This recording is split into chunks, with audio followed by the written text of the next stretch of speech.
connected to step 7, which is sustaining acceleration, right? So short-term wins are kind of the first part of kind of keeping that momentum going.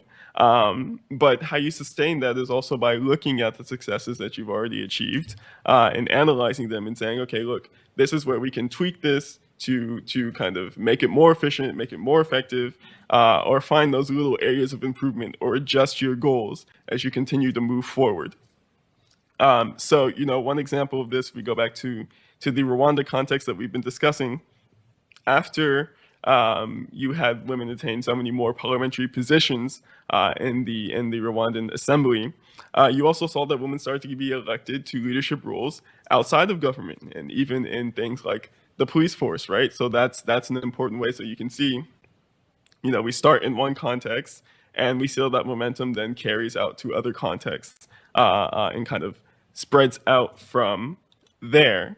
And we have this little chart as well that shows us the exponential increase in the number of women in the United States Congress, right? And once you start getting a few, and then you get a few more, and then a few more, and it just keeps growing and growing and growing because, once you have women in the room, and once they've been empowered and they have the ability to really contribute and be effective in that space, well, that signals to other women that, hey, look, this is something I can do as well, right? And so, and this goes, I think, back to some of the barriers that maybe some of the ones we didn't talk about, but one of those is perhaps a lack of role models, for example, right? And so once you have this vision or this system where you've brought women in, right, now you can start cultivating some of those role models, some of those examples that have that kind of outward effect of saying, okay, look, this is something you can do, this is something you can do, and then you get this big explosion that we see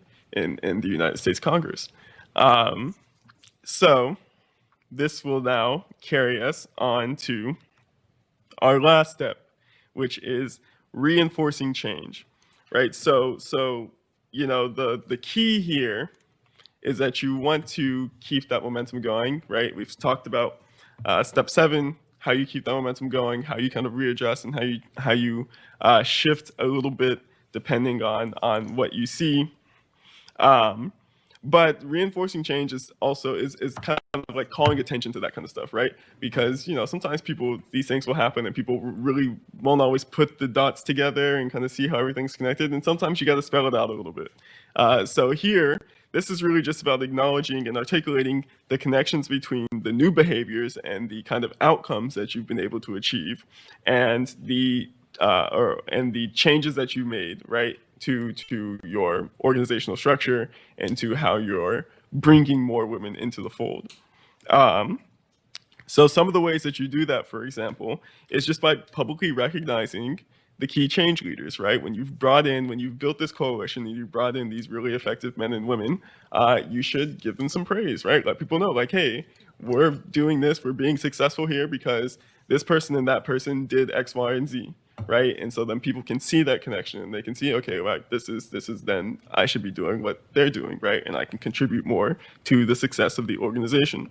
Part of that also can be making sure that you continue your dialogue of change with new members of the organization, right? Because they're coming in later, they maybe don't have the same context for some of the early successes and early changes that you've made, and they need to kind of be brought up to speed to a certain degree so that they can keep that momentum going and understand what they're joining and what they're coming into.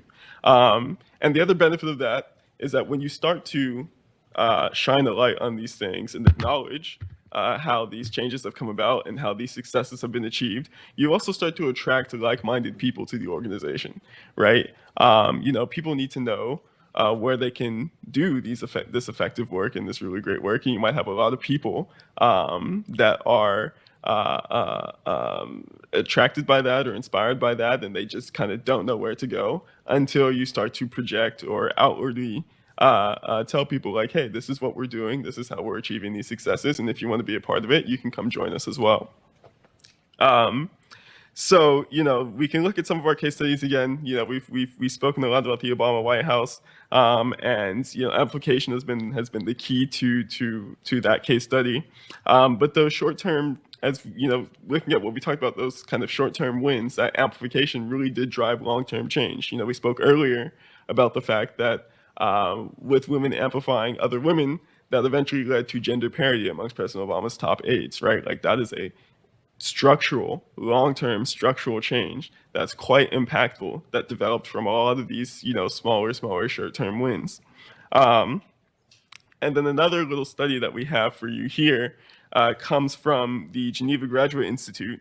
This comes from their Broadening Participation Project. And what the researchers found there is that women's involvement makes peace in the peace process, makes peace agreements or peace settlements or resolutions both more likely and more durable, right? So we have some more statistics here showing a 20% increase in the probability that a peace agreement will last 2 years when you have women who are included in the negotiation process, and that bumps up to a 35% increase in the probability that a peace agreement will last 15 years when you have women involved in the negotiation process, right? These are not insignificant numbers at all, right? These are quite large increases, and 15 years is a long time. So so we do have some empirical evidence for this as well about how we reinforce that change. But that should bring us, so again, one more time, these are the 8 steps. So, these again integrate both the bottom up and the top down processes. And that should bring us to the end of our presentation. So questions, comments? Yeah, I just wanted to take a moment while you all are thinking of your questions or comments to thank the entire training team here today for their work, and also to thank all of you for your robust participation. We get crowds of varying sizes. This was more of an intimate crowd than we sometimes have, and yet it was among the best participation that I think we have ever had for a program. So wanted to thank you all for sharing your unique perspectives from all of your different spheres of influence. We're happy to take at this point any questions or comments, either in person or or online, depending on what people are saying. Anything you guys wanted to call out now in particular?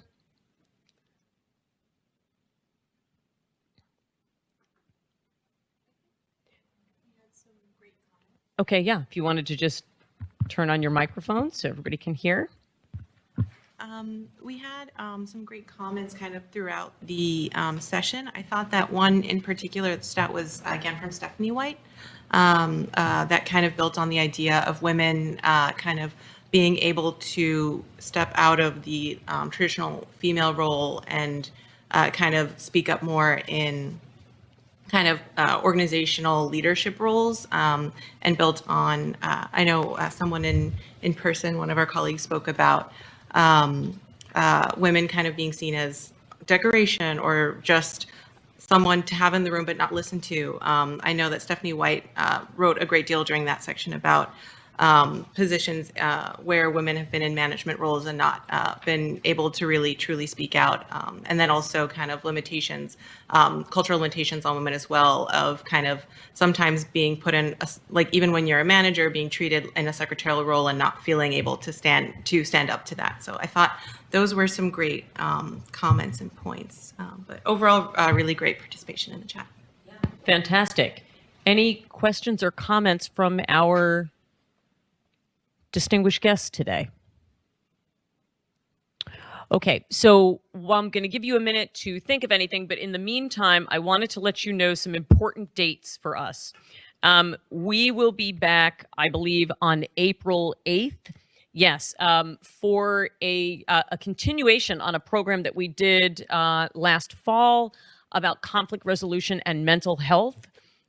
We had really robust attendance and participation, and a lot of people said we would love another program on this. So we're going to see you then for that. And then on April 15th, we'll be back for one last program, and there we will be previewing some innovations in our partnership that we hope to implement within the next year.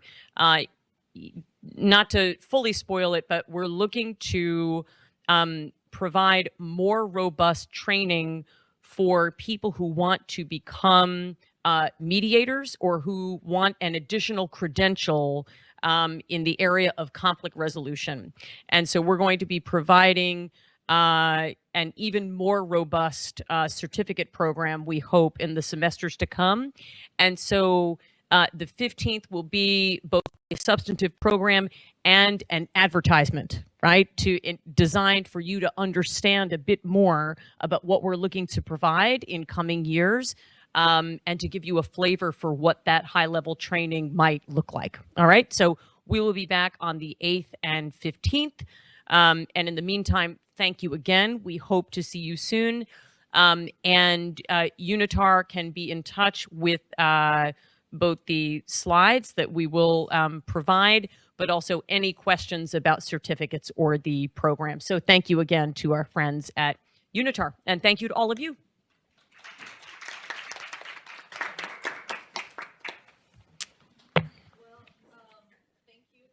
Alex Carter for and the entire Columbia Law School team for such an insightful session today. This discussion is extremely important today and every day, not just on Women's Month, because I'm sure every single woman in this room has once experienced being belittled by a man at one point. Doesn't matter how successful you are or how rich you are, at one point a woman will be belittled in their life, and I hope that when we find ourselves in a situation in which a woman is being belittled, we can step up and defend them and support and amplify them as much as we can.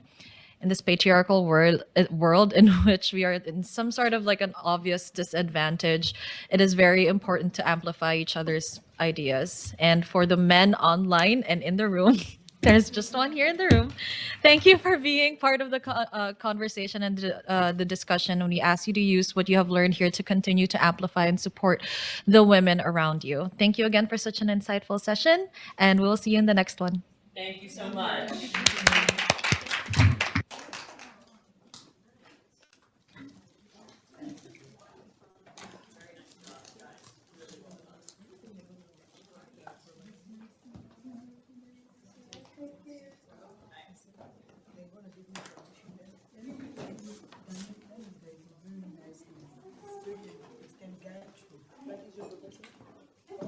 I know him. It's Daniel. But yeah, you know what I did? I stopped at Benson. When I stopped there, I was the security person. We were busy.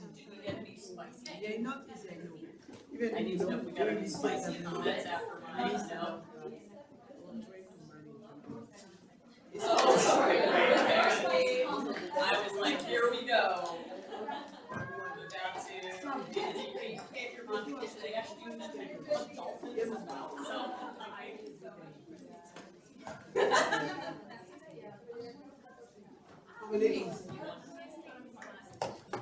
She has to create even the good first.